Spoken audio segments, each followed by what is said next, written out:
Hi అందరికీ welcome back to our channel. ఈరోజు మనం ఇంట్లోనే బొబ్బట్లు ఎలా తయారు చేసుకోవాలో చూద్దాం. ముందుగా ఒక ప్రెషర్ కుక్కర్ తీసుకొని బాగా వాష్ చేసుకోండి. పచ్చిశనగపప్పుని వాష్ చేసుకున్న తర్వాత ఒక two glasses of water add చేసుకొని ఒక 5 విజిల్స్ వచ్చే వరకు ఉడికిద్దాం. నెక్స్ట్ ఓపెన్ చేసుకొని బాగా స్మాష్ చేసుకొని 1 table spoon of salt add చేసుకుందాం. నెక్స్ట్ ఇక్కడ 400 గ్రామ్స్ ఆఫ్ పచ్చిశనగపప్పు తీసుకున్నాను కదా, 300 గ్రామ్స్ ఆఫ్ బెల్లం యూజ్ చేస్తున్నా. అది బాగా మిక్స్ చేసుకోండి బెల్లం కరిగేంత వరకు.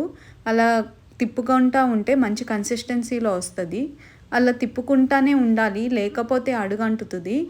నెక్స్ట్ ఒక బౌల్ తీసుకొని నేను ఇక్కడ గోధుమ పిండి తీసుకుంటున్నా.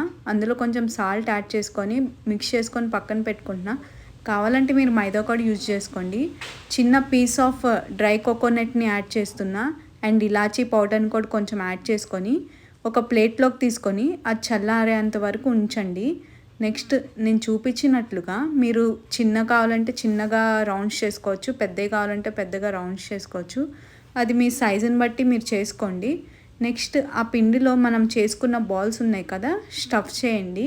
నేను చూపించినట్లుగా ప్రెస్ చేసుకుంటా, గీ అప్లై చేసుకుంటా ప్రెస్ చేయండి. మీరు కావాలంటే మీరు పూరి ప్రెస్లో కూడా చేసుకోవచ్చు, ఎలా అయినా చేసుకోవచ్చు. నెక్స్ట్ ఒక ప్యాన్ తీసుకొని ఓన్లీ మీడియం ఫ్లేమ్లోనే అటు ఇటు తిప్పుతూ ఉండండి, గీ అప్లై చేసుకుంటా. దీనికి గీయే బాగుంటుంది, ఆయిల్తో కూడా చేసుకోవచ్చు కానీ గీతో చాలా టేస్ట్ వస్తుంది. మీరు అంతా అయిపోయిన తర్వాత పక్కన పెట్టుకొని చిన్న బౌల్లో గీ తీసుకొని అందులో డిప్ చేసుకుంటా తినండి, చాలా బాగుంటుంది. మీరు ట్రై చేసి నాకు కామెంట్ చేయండి ఎలా ఉందో. Thank you for all.